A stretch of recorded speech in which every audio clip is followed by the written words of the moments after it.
Christopher Columbus had approached the King of Portugal, John II, with an offer that he couldn't refuse.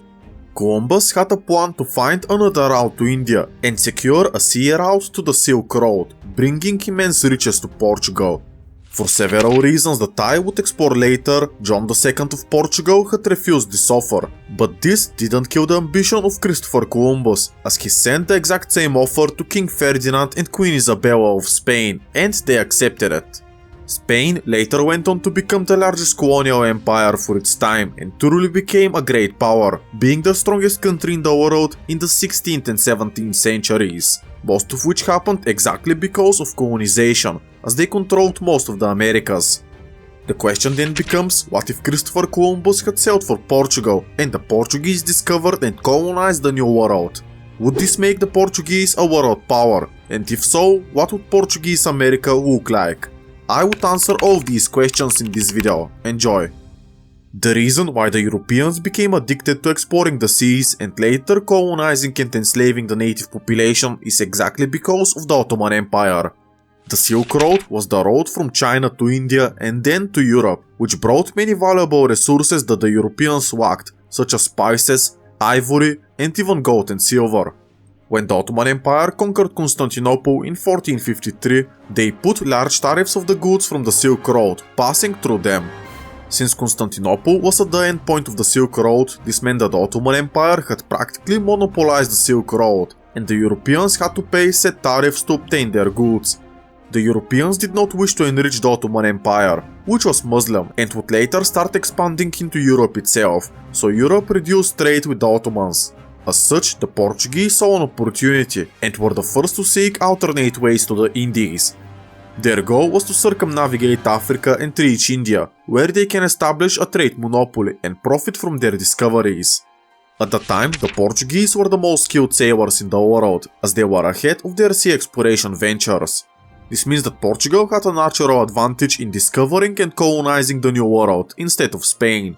Further, their geographic position makes it a lot easier for them to go west and explore the Atlantic Ocean. Given that Portugal was already set on establishing alternate routes to the Indies, were the most skilled sailors and had the best geographic position to discover the Americas, why did Portugal refuse the offer of Christopher Columbus? The main reason why Christopher Columbus was dismissed by John II of Portugal was because the math of Christopher Columbus was wrong. Let me explain. At the time, most people knew that the Earth was a sphere, which was common sense, unlike today. Going west as to reach the Indies is a plan that could have worked, and since the Europeans didn't know about the existence of the Americas, why did Portugal refuse this brilliant opportunity? Well, as I said, the math of Christopher Columbus was very wrong. Basically, he tried to calculate the circumference of the Earth, and then to estimate the distance between Portugal and the Indies, going westwards. People just assumed that the Atlantic Ocean was mostly empty sea, leading to the Indies, but the problem was the distance. Columbus said that the distance between Portugal and Japan would be 2,400 nautical miles, or 4,500 kilometers, or 2,800 miles in freedom units. This is roughly the same distance as Lisbon to Moscow, so not that much. In fact, Japan is actually 4 times further than Columbus had estimated, and the Portuguese didn't want to risk sending ships to a voyage of about 18,000 kilometers. This is to say that Columbus' math was very wrong, and he greatly underestimated the size of the Earth, and the Portuguese knew that his math was very wrong, so didn't hire him to discover new lands for the crown. In fact, the Portuguese were right, as they measured pretty correctly the circumference of the entire Earth. So they were right that the distance between Portugal and Japan going westwards would be greater, but they didn't consider that there would be another massive continent in the middle of the ocean. This is the main reason on why Portugal and Christopher Columbus had parted ways, as Portugal knew that his math was very wrong, but there are also other reasons on top of that. Another reason why Columbus' proposal was dismissed is because Portugal had already invested a lot of money in the path of going around Africa as to reach the Indies. In fact, in 1488, Bartholomew Diaz had reached the Cape of Good Hope, practically establishing a trade route between Europe and Asia in the following decades. Portugal was more interested in exploring Africa and the Indian subcontinent, rather than going westwards and finding another route to the Indies. The fact is that Portugal didn't need another route, as they already had a route that worked very well. In fact, going around Africa as to reach India is the shortest route to the Indies, so the Portuguese were right, but the problem is that Portugal missed on the gains of the New World.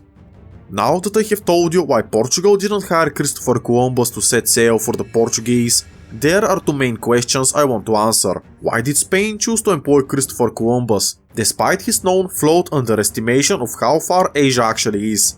And the second question is, what if Portugal had employed Christopher Columbus and discovered the New World, leading to Portugal to colonize most of it? The answer to the first question is rather simple. Spain was desperate to find their own trade route to the Indies and had the money to pay for it. Spain had just finished the Reconquista and the Spanish coffers were full, so Spain had no other option. Either they take the offer from Columbus or they let Portugal to dominate the spice trade.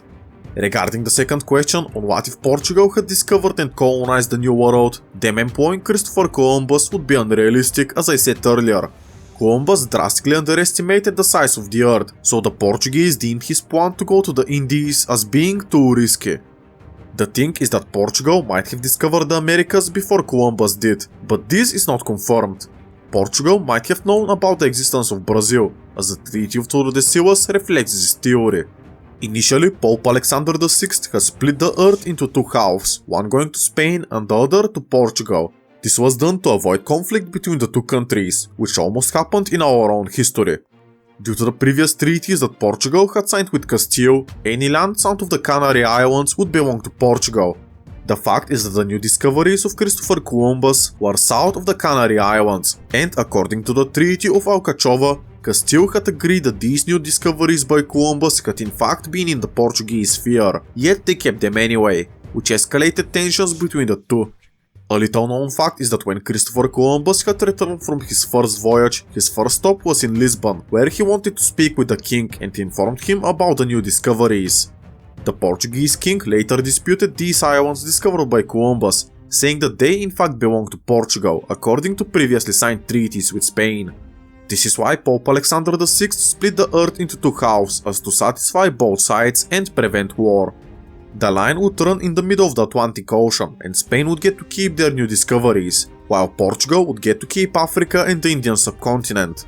The thing is that this line was later adjusted in the Treaty of Tordesillas just a year later, where Portugal would get more of the Atlantic Ocean and subsequently more of what would later become known as Brazil. The conspiracy goes that the Portuguese already knew about Brazil, but hadn't explored it further. If they didn't know about Brazil, why would they push for an adjustment of the line by Pope Alexander VI? That would get them more of just ocean. The main theory is that the discovery of Brazil in 1500, where Pedro Alvares Cabral had initially set sail to India as to overshadow Vasco da Gama, who did the same 2 years prior. The thing is that while on his way, Pedro Alvares Cabral had also landed and discovered Brazil.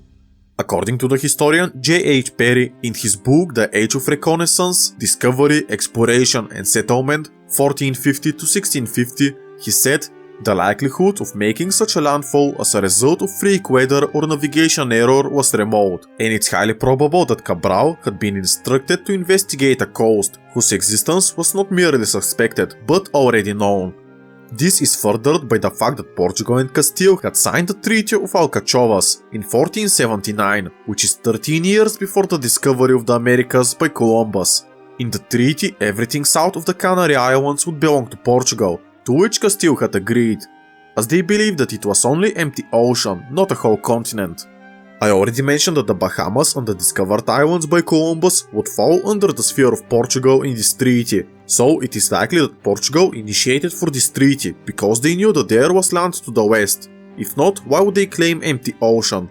If this is the case, Portugal has a solid reason to keep this a secret, as to keep this information away from their competitors like France, Spain, Britain, and later the Dutch, Swedish and Danes.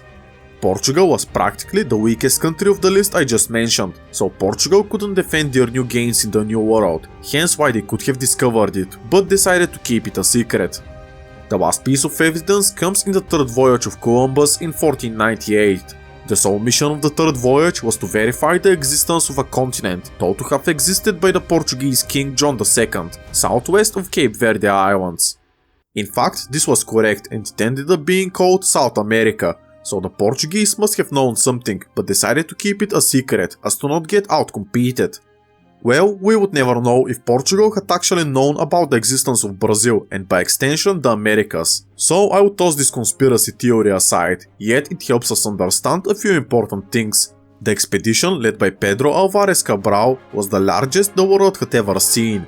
Under the orders of the Portuguese king Manuel I, the largest fleet in Europe had been constructed and it was used to kickstart the spice trade and further explore the New World. Since Portugal was very active around the region, they may have suspected or even seen Brazil, but I would focus on the discoveries made by Christopher Columbus for now. So, in this alternate history, Christopher Columbus goes to the King of Portugal with the same offer, to find another route to India and bring immense riches to the Portuguese crown. This time John II of Portugal is a bit smarter and decides to consider this proposal thoroughly.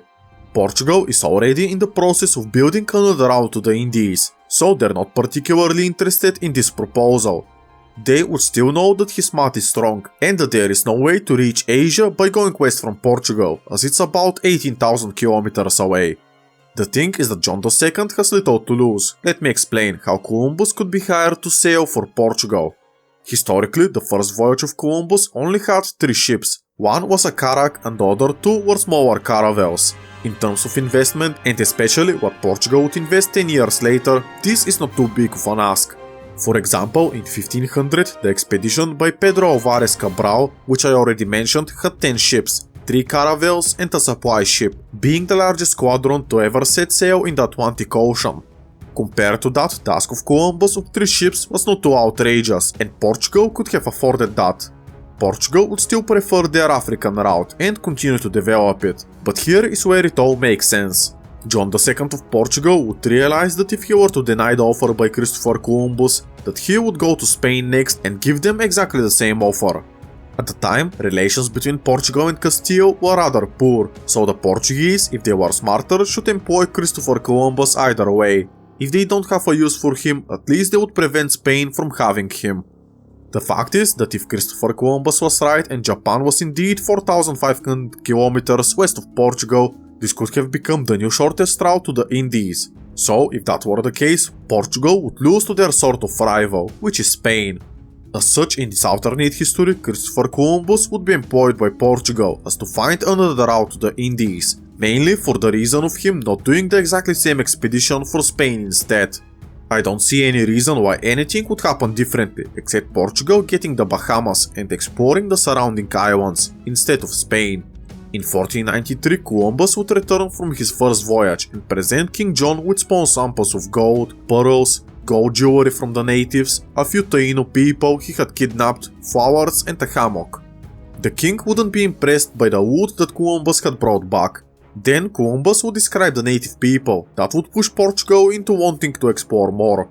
In his diaries, Columbus had said that the native people were constantly attacked by neighboring tribes and used as slaves.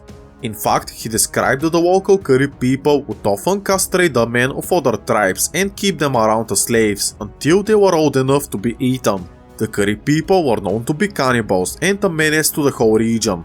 As such, Columbus concluded that these people would make for good servants, and that they would be easily converted into Christianity, as they appeared to not believe in any god. Further, Columbus noted that these people were not familiar with modern European technology, so they still used bows and arrows.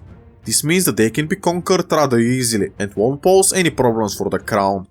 John II would decide to keep these discoveries a secret for now. Just let's think about this for a second. If Portugal had told the world that they had discovered a new shorter path to India, the larger countries would outcompete Portugal. As a result, the Portuguese would need to keep this a secret and develop it further, so they can dominate the spice trade without any competition in the future. If you remember the conspiracy theory I mentioned earlier that Portugal in fact knew about America before the Spanish, this seems possible. In the second expedition led by Columbus, the goal would be to discover more of the islands and convert the native people to Christianity. The Portuguese would give Columbus 15 ships for his second voyage, so he can bring back more wood and the Portuguese can evaluate if they should further invest in the region. In the second voyage, a permanent colony would be established on the island we all know as Hispaniola, but it's likely going to be named Portuguesa instead of Hispaniola. After all, the sailors are sailing for Portugal. which would result in many name changes. The first fort and permanent settlement would be established on the southern coast of Portuguesa, near modern-day Santo Domingo, and the settlement would be called Eleanor, after the Portuguese queen at the time, Eleanor of Viseu. Columbus and his men would commit unspeakable acts to the natives of the island, that I would not mention for the sake of getting monetized. Just know that the conquistadors didn't really value the lives of the native people. During the third voyage, Columbus would explore South America and verify its existence, then going to the island of Portuguesa, where the local settlement would turn into a permanent colony. After this, Vasco da Gama would successfully reach India via the African route, which would anger Christopher Columbus. The Portuguese would know that they can leverage this situation. Two very ambitious men sought for glory, so John II of Portugal would make them compete for glory and riches. This competition between the two great sailors would undoubtedly deliver incredible results. For the fourth and final voyage, Columbus would bring Portuguese criminals to settle the colony. They would be pardoned from their crimes in exchange for settling these lands and being unpaid for the few first years of their service. The goal of the fourth voyage would be for Christopher Columbus to circumnavigate the Earth, being the first person in the history to ever do so. Christopher Columbus would be excited to do this, despite his illness, as only this would put him on the spotlight instead of Vasco da Gama. As we do know with the power of hindsight, circumnavigating the Earth from the Caribbean would be impossible, and this is what historically the voyage looked like. This time I expect Columbus not to find himself in a storm, as he would explore more of Central America, the Gulf of Mexico, I meant the Gulf of America, and then he would explore Florida, before going back to Portugal. Although this expedition could be considered a failure as it never accomplished its goal, there were several interesting landings. The Europeans knew that they had discovered a whole new continent. During all of these, Portugal would try their hardest to keep these expeditions a secret for the reasons I described earlier, but they cannot keep it a secret for any longer. In this alternate history, the year would be 1504, and the Europeans wouldn't know that the Portuguese had discovered a new continent, as Portugal didn't want any competition. The fact is that the Portuguese were the only ones skillful enough to reach the New World, or as they would call it, Novo Mundo. They would not fear competition just yet, but want to delay the inevitable as much as possible. Relations between them and Spain wouldn't be too great, but this time there is no Treaty of Tordesillas, as Portugal is the only one exploring and colonizing, so they don't have to share their gains with anybody else. In the early 1500s, it is calculated that the Portuguese would have set sail multiple times to Asia via the African route and return with goods that cannot be found on the European markets. Then they would sell them for 60 times more than it costed them to obtain, plus the whole voyage. So this was a lucrative business and the reason why Portugal became so wealthy. In this alternate history, Portugal would dominate the spice trade, as they had already established the trade route to India, but also confirmed the western route doesn't work, rather it leads to another continent. It is said that people generally agreed in around 1503 that the discoveries by Columbus were a new continent, not Asia, but Columbus died 10 years later, still believing that he had discovered a route to Asia. Portugal would start colonizing the Caribbean, which at the beginning would be very slow, but later they would discover that planting sugar there was extremely profitable, so they would enslave the local population. In addition, they would bring additional slaves from Western Africa, making the Caribbean really profitable. In addition, Hispaniola, being called Portuguesa, modern-day Cuba is likely to be called O Lugar, meaning great place. Jamaica is likely to be called Madeira Nova, as it historically was named after the land of wood and water, which resembles Madeira in Portugal. For the time being, Portugal would dominate the Caribbean and profit greatly, not only from their spice trade, but also from their colonial ventures, as they would have zero competition just yet. I cannot tell you when the other European countries would catch on and start colonizing and exploring the New World, but it would become inevitable. The fact is that for the first 100 years of the discovery of the New World, England and France were not a competition, as they were barely getting started. The only competition to Portugal would be Spain, which was larger and more populous, so they could invade and conquer the Portuguese. As such, Portugal would either need to ally with Spain or seek powerful allies for protection, or else their gains in the New World would be seized by the superior Spaniards. I would expect that Portugal would remain allied to England, while also aligned with Austria and the Papal States. Portugal would later be recognized as spreading Christianity to the rest of the world, and especially for the Pope, the correct version of Christianity, so the Pope would support Portugal in their endeavors. If this web of alliances were to be formed, Spain is likely to ally with France. The thing is that Manuel I of Portugal would most likely never marry Isabella of Aragon and later Maria of Aragon, as there would still be tensions between Portugal and Spain. The two Iberian nations are likely to remain divided and hostile to one another, as each had aspirations of uniting the Iberian Peninsula. The thing is that Portugal would use their newfound riches to better defend themselves against the Spanish, building new fortifications on the border, while also building an Indian armada as to continue profiting from the spice trade. In fact, Manuel I is today known as the Fortunate, as he oversaw the great expansion of the Portuguese Empire. He sponsored the voyage of Vasco da Gama to reach India, and now he would also have Christopher Columbus in his arsenal.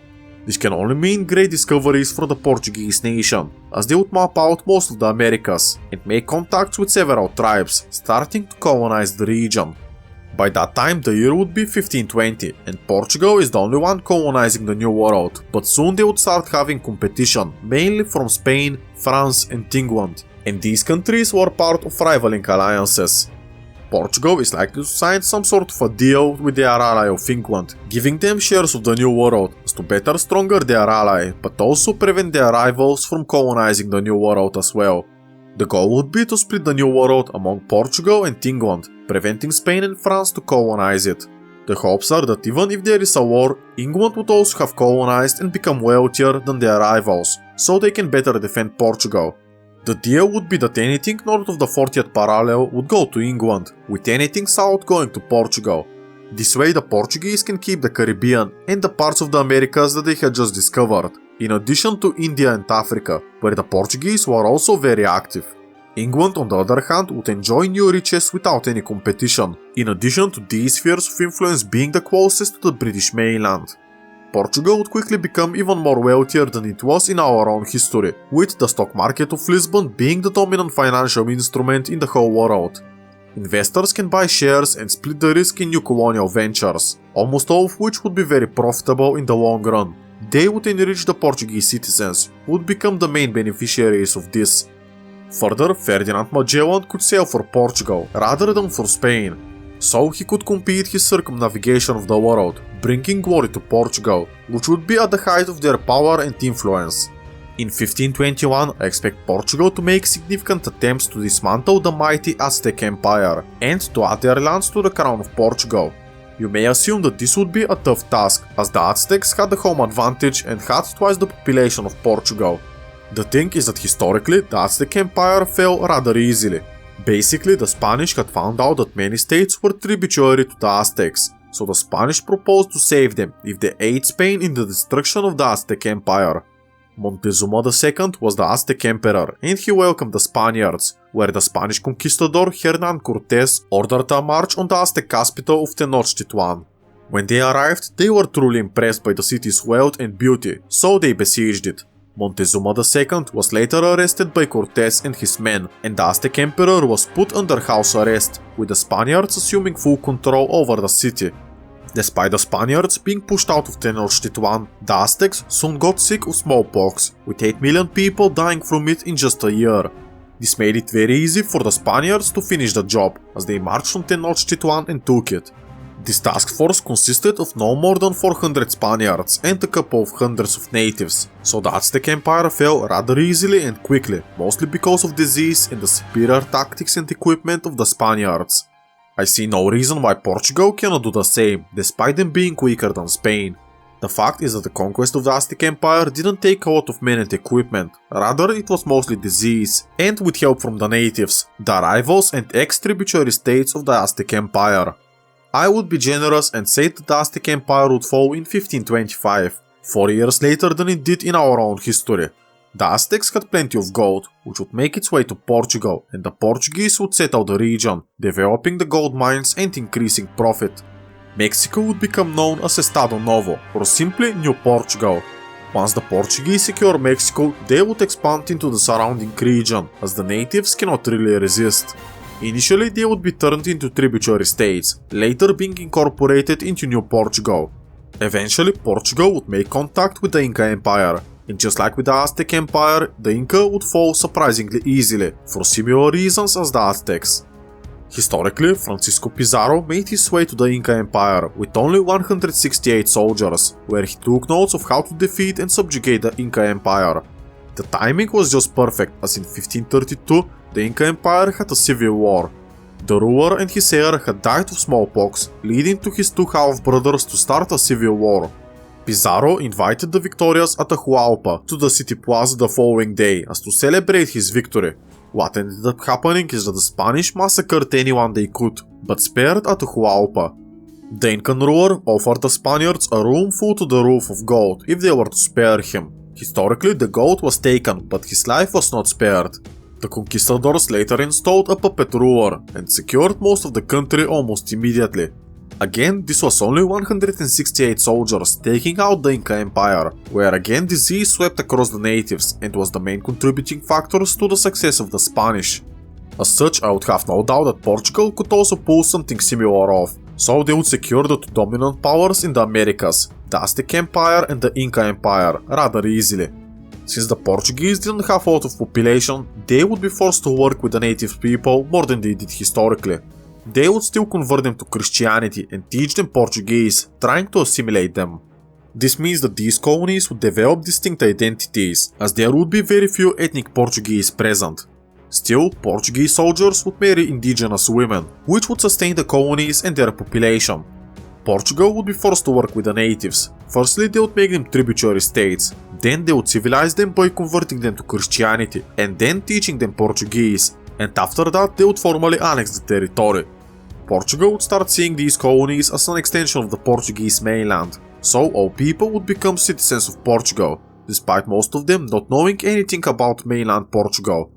The Portuguese in the meantime would also colonize the Brazilian coastline, later going down to modern-day Argentina, where they would stick out for longer and expand the colony, as it proved to be wealthy of silver. They would call it Terra Prata, naming it after the silver deposits there. The presence of Portugal in South America would expand, and by the 1600s I expect them to have conquered the entire South American continent, or at least the valuable coastline, as exploring the interior would be rather difficult for now. As for the other territories, I expect them to have significant presence in Africa. The Portuguese would carve out spheres of influence in India, as they would form several colonies to the Indian subcontinent, and England would also later join in this initiative. England in the meantime would also take North America, where they would colonize Newfoundland and later expand into Canada. The English were historically relatively late to the colonization effort, but their treaty with Portugal would allow them to focus on North America, rather than spreading around the world. As such, in the year of 1600, I expect Britain to have colonized most of the coastline of their designated zone. Most importantly, they would get hold of New York, which would later become an important economic base in British North America. Spain, on the other hand, would focus on North Africa, where they already dominated the Western Mediterranean. They are likely to finish off the Moors and expand into modern-day Morocco, Algeria and Tunisia. The Spanish are never as strong as they were in our own history, due to the lack of riches from the New World, but also due to the powerful alliances. They are not willing to invade Portugal. Spain would still find gold in North Africa, which would violate their treaty with Portugal, but the Portuguese wouldn't be willing to go to war over this. The Pope, which was aligned to Portugal, may broker a deal where Spain gets everything north of the 20th parallel in Africa, to which the Portuguese would agree. Spain would focus on spreading Christianity in North Africa and trying to reach the Mamluks, propping them up as to not fall to the Ottoman Empire. Spain would also take hold of the Philippines and likely significant parts of Indonesia, if not even Indochina and modern-day Taiwan. The Spaniards are likely to establish controls over the important Straits of Malacca. I can even see Spain to colonize Australia and the Pacific Islands. The Portuguese would eventually take their share of North America, as they would encounter little resistance in the vast fertile fields. So the eventual borders of the New World in the 1600s, if Portugal had discovered and colonized the New World, would look like this in my alternate history scenario. The question then becomes, would Portugal keep these gains? After all, they are a small nation, and their larger neighbor of Spain has ambitions to unite the Iberian Peninsula. Historically, this happened in the Iberian Union of 1640, where both countries and their colonial empire were merged. Portugal may have become a global power, but their position is one of being surrounded by enemies, and their allies are too far away, so they may not sustain their colonial empire. Historically, Portugal was their colony of Brazil, basically because of Napoleon invading Portugal. The same fate happened to the Spanish Empire a bit later. The Spanish Empire never falling is another interesting topic I explored in the video on the screen. Check it out if this topic interests you. Thank you for watching and I hope to see you there. Goodbye.